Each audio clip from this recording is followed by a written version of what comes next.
Georgia's Prime Minister Kobakhidze has said that President Zurabishvili, who is from a different political party, must leave office when her term ends this month.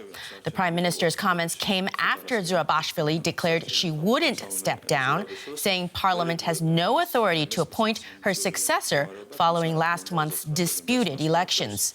In his address, Prime Minister Kobakhidze also ruled out a rerun of the contested vote. Thousands of Georgians have been gathering in the capital Tbilisi to protest the government's decision to suspend talks to join the European Union. Our reporter Maria Katamadze has more. Another tense night of anti-government protests in Tbilisi. Georgians are angry that their government has suspended efforts to join the EU. A decision they believe was influenced by Russia. One of the rooms of the Georgian parliament was set ablaze as demonstrators launched fireworks at the building. With riot police responding forcefully to the demonstrations, protesters used anything that came to hand to block the streets and defend themselves. The Parliament Square has become a real battlefield in the past few days. The people are building up the barricades. The anti-government protesters say this is a battle for their European future. Katamadze is one of those pro-EU protesters. She is a lawyer, but since the unrest started, she has been on the streets non-stop. So-called Georgian government that has decided to deprive us from our European future and to stop any negotiation with the European Union, despite the fact that the absolute majority of Georgian people wants to be with European family.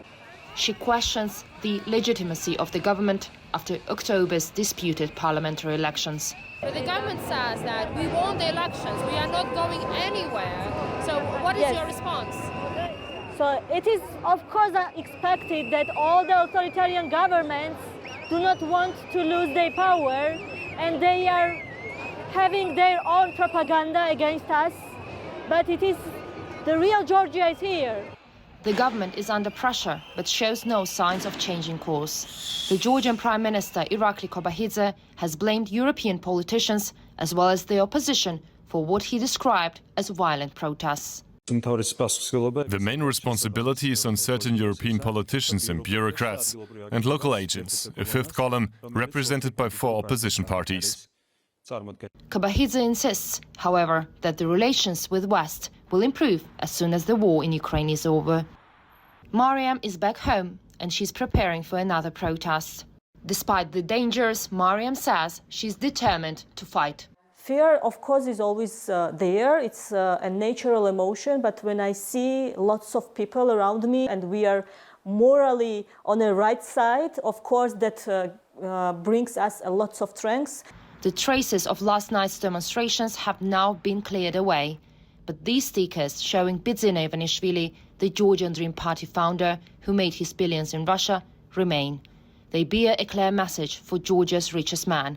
Oligarch, fade away.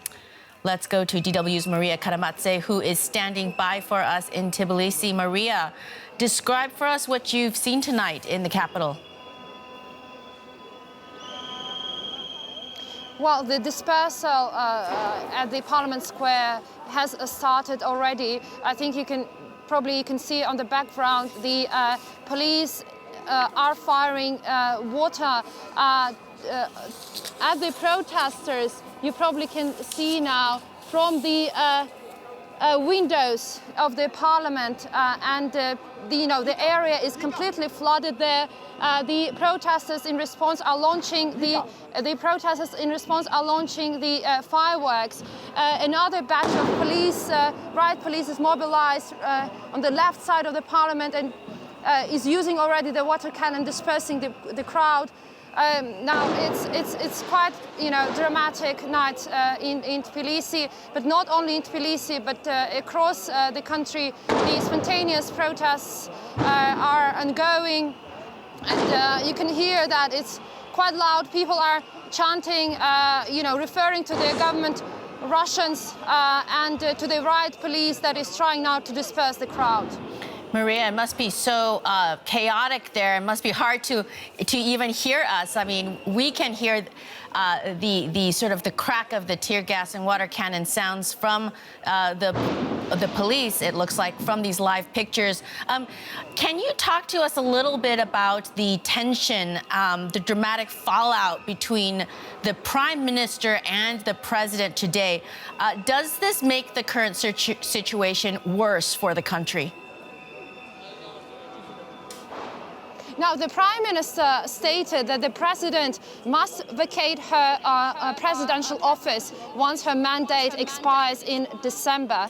However, the President had stated before that she will not step down because she is not recognizing the parliamentary elections where the Georgian Dream government, according to official results, claimed the victory. Now, she said that she will remain as the president since there is no legitimate parliament, and she will not, her mandate will continue until there is a legitimate government with a legitimate parliament that would be able to choose her successor. Now, the Georgian Dream government insists that the elections were clean, despite the widespread election irregularities documented by international and local observers. And it's, we understand that the EU fact-finding mission is also sending its its mission to investigate those irregularities. So there is definitely also concerns, and still the first layer of the anger of the people is definitely has to do with the contested elections first, and then, that their European path is actually endangered now. DW's Maria Katamadze reporting from Tbilisi, and still able to hear the crack of also what appears to be firecrackers from the protesters. Thank you very much.